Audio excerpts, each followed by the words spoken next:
Hello. Today we meet with Jay Ginsberg, a top producer with Addison Wolfe and the listing agent for the property on Squire Lane. Jay has been working with the builder Keith Boyd for several years now, and he brought the property to Keith the first time that Keith saw it.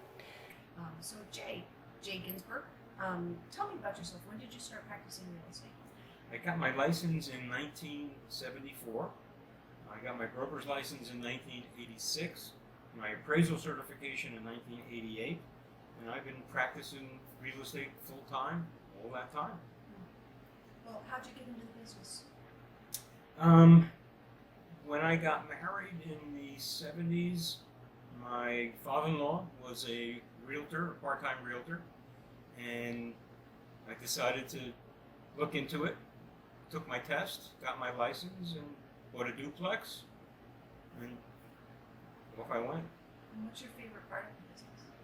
My favorite part of the business, it's kind of a good and a bad, and that's settlement day. Settlement days, that's when we get paid. But it's also when the buyer gets the home they've been working to get, and it's a rather enjoyable day.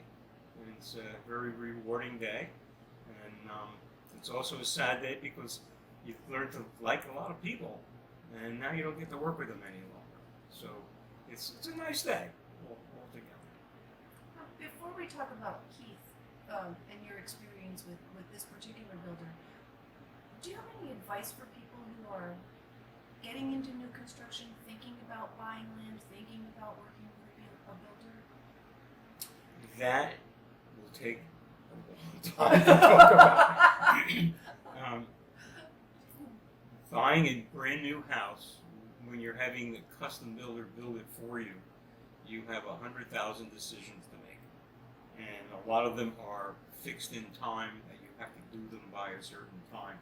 So when you hire a builder to build a new house for you, you are part of the job. You work for that project just like the builder does. And you have to be responsible, otherwise it doesn't finish on time. So that's just the construction side. If you were going to look for a piece of land, that is an extremely difficult thing because there's not much out there. And what hits the retail market where a buyer from the public could actually buy it, it's already been shopped to every builder. So there's typically something wrong with it. If there's nothing physically wrong with it, then it's overpriced.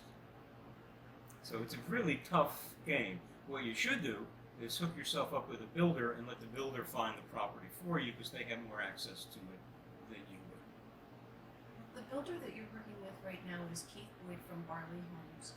What was your first interaction with Keith? I'm not sure what the first one was, but we've been working projects since 2008, maybe 2007.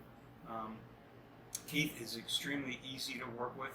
I've worked with most of the builders, local builders, and some of the even national builders, and he is the most customer-friendly builder I've ever met. His finished work speaks for itself. He really does a fabulous job, as good as anybody.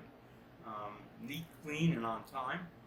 But he's also has the ability to listen and a strong effort to satisfy the customer. For him, it's personal relationships, and he is really good at it. So you were talking about the process of people working with builders, and you talked a little bit about Keith as a builder. What's your participation in the project when it comes to new construction?